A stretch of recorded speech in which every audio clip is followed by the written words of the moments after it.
je suis un lève-tôt déjà de base, donc en général je me lève vers 7h, 7h, 7h30. Et puis après je suis très lent le matin, donc je prends le temps de comater, je regarde un peu les infos.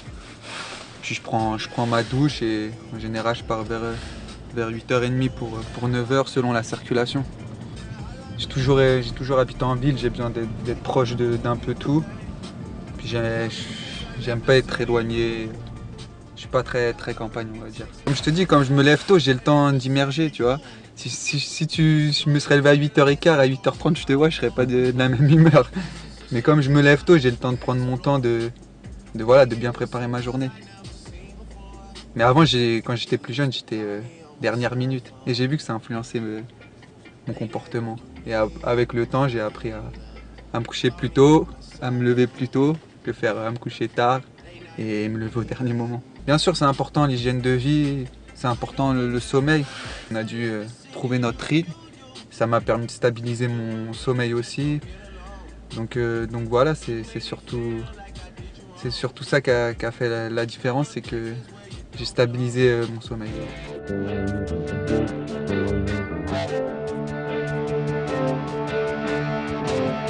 Moi je viens de Rennes, c'est une ville très étudiante, où ça bouge énormément. Il y a beaucoup de mouvements autour de cette ville, beaucoup d'événements. Ça fait que venir à Saint-Étienne c'était un peu l'opposé. Mais après, moi je suis casanier, donc j'ai pas besoin de grand chose. Pour être franc, j'ai pas beaucoup bougé. Je suis beaucoup resté chez moi avec le déménagement et tout.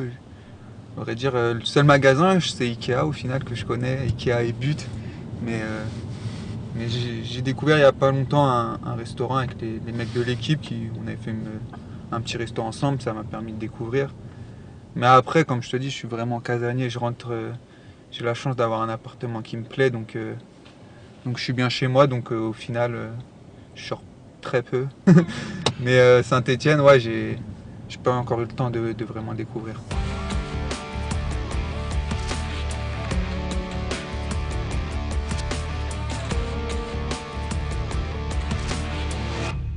Tu me crois, je le regarde souvent, hein, je te jure. Hein, ce qui est marrant, c'est qu'à Rennes, c'était pareil. Tous les matins, je passais devant le stade de Rennes et là, je me retrouve dans le même truc. Je sais pas, c'est un signe. Donc, après, voilà, je vois pas la pelouse pour avoir des repères, mais rien de voir l'enceinte, c'est plaisant.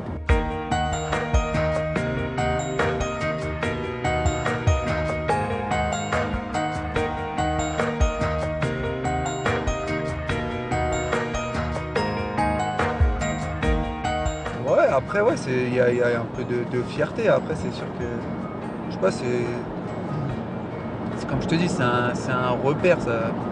Voilà, tu vois le stade, tu sais que, tu vois, selon les semaines, tu sais que tu vas jouer à domicile, donc forcément, je sais pas, tu te projettes, tu vois, tu te projettes déjà dans l'enceinte. Mais des fois, quand je suis en retard, je passe vite devant, donc je le regarde pas forcément. Quand je joue à Rennes, cette route, j'ai un putain de souvenir. Parce qu'à chaque fois que tu vois, on allait à Geoffroy-Guichard, on passait par là. Et la première fois que je suis revenu à Saint-Étienne, je suis passé par là. J'ai reconnu direct, tu vois, comme si genre, j'avais toujours joué là, tu vois. C'était un repère tu sais, de passer devant les trades, voir les terrains et tout. Ça m'a fait chelou. Parce qu'en fait, à chaque fois avec Rennes, on passait par là pour aller au stade. Le foot, t'es sûr de rien. Tu sais pas où t'es en fait dans 6 mois. Et moi, je me plaisais à Rennes, donc j'avais pas forcément, tu vois, cet objectif de partir à tout prix. Mais après, ça fait partie du foot. Mais non, tu te projettes pas. Ça va tellement vite, tu vois. Du jour au lendemain, bah voilà, tu vas signer à Saint-Étienne. Bon, après, c'est sûr que t'as ta propre décision. C'est moi qui ai pris ma décision. C'est toujours assumé de signer à Saint-Étienne. Mais du moment où on te dit, ouais, Saint-Étienne, ils te veulent, et le moment où tu signes, ça va tellement vite, tu vois, que t'as pas le temps de te préparer. Tu te retrouves à faire la visite médicale, à porter un nouveau maillot. Moi, sachant que j'ai toujours été rennais, ça, il y a un temps d'adaptation, de changer de couleur, c'est chelou, tu vois. Donc tu te prépares vraiment pas. Mais c'est bon là, ça fait un moment, j'ai mes repères là. J'ai eu du temps à avoir le bip déjà, tu sais, pour ouvrir le portail. Maintenant que je l'ai, je suis content, je me considère vraiment comme à part entière au club. Parce qu'au début, tu sonnes, tu sais, tu n'as pas tes repères. Là, je suis pas à la maison, mais je commence à avoir mes repères. Un beau centre, il y a tout ce qu'il faut. Après, tout est mis en œuvre pour qu'on soit dans de bonnes conditions, qu'on puisse progresser. Donc voilà, il y a beaucoup de verre. On sent, voilà, on sent qu'il y a une ferveur, donc c'est plutôt sympa, mais après, oui, il n'y a rien à redire sur le centre, il y a vraiment tout pour s'épanouir et progresser surtout.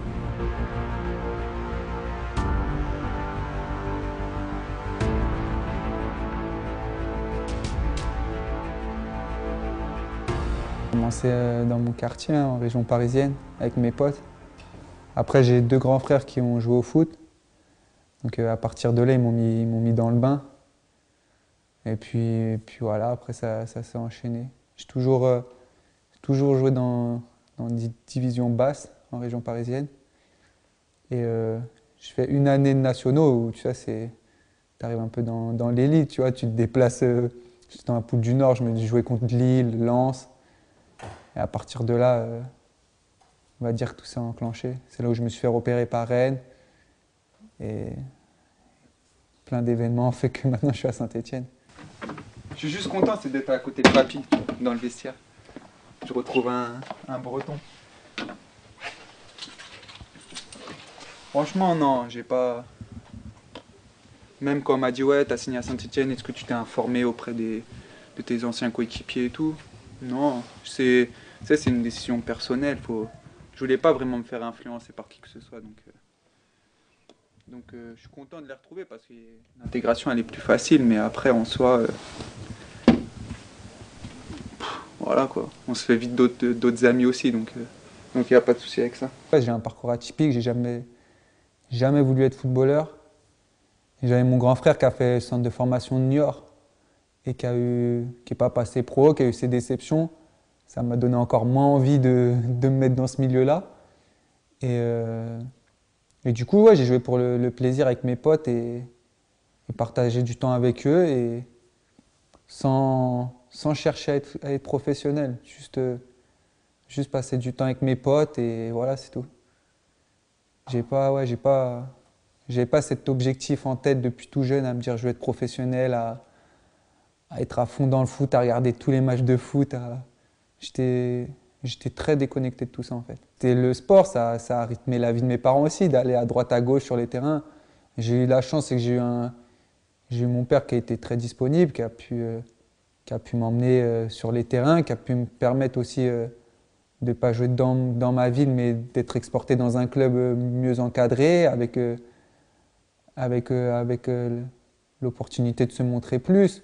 C'était pas forcément dans le but que je devienne professionnel, mais il n'avait pas du tout derrière-pensée. Il voulait juste voilà, que je profite d'être dans de bonnes installations pour pouvoir m'épanouir, tout en gardant ce plaisir de le faire avec mes potes.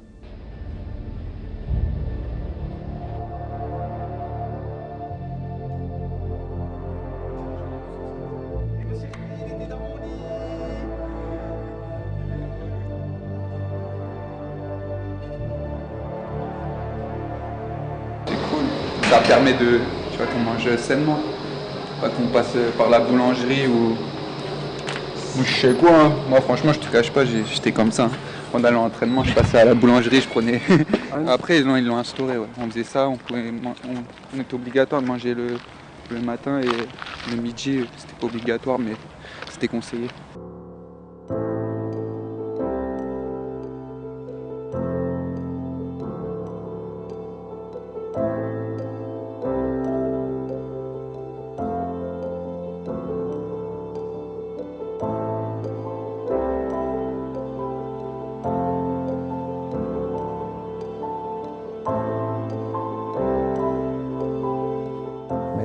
J'avais joué en 16 nationaux, ouais, j'ai 16 ans, donc c'est fait avec humour, c'est qu'ils appellent chez moi, ma mère répond et quand le recruteur il se présente, Ma mère, elle pense que c'est un canular, quoi. C'est c'est genre, non, bah, mon fils, je pensais pas qu'il ait ce niveau-là, quoi. Genre, vous êtes sûr, vous n'êtes pas trompé d'enfant, hein, parce que entre le numéro 6 et le 8, ça se ressemble, tu sais,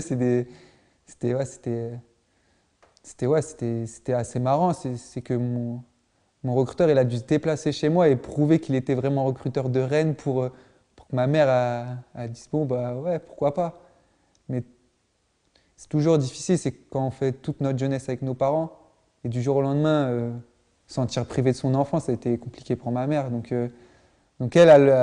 quand, quand c'est arrivé cette idée que je puisse partir du cocon familial, aller dans un club, elle a pensé pas foot de base, donc elle a pensé avant tout à mes études et comment ça va se passer, est-ce qu'il aura son bac, Donc, euh, donc c'était assez marrant, mais au final, ouais, je pense que mes parents ils sont contents de ce que je suis devenu grâce au foot. Mais je me pose la même question que mes parents, c'est une blague parce que je me sentais pas supérieur à mes collègues. J'ai jamais été le phénomène étant jeune, tu sais, j'avais pas cette réputation en région parisienne, ouais, c'est le phénomène de l'équipe, tu vois. Et quand on me dit, ouais, on vient me dire, ouais, ton profil il m'intéresse, t'as une grosse marge de progression, même moi, je n'ai jamais posé cette question-là, donc ça remet toute ta vie, elle est remise en question en fait. Tu dis, bon, bah là, il faut faire des choix. Sachant que moi, je suis très famille, donc c'est difficile de se dire, ouais, moi, je vais quitter mes frères, mes parents. Donc voilà, j'ai mis du temps, mais aujourd'hui, je suis content de mes choix.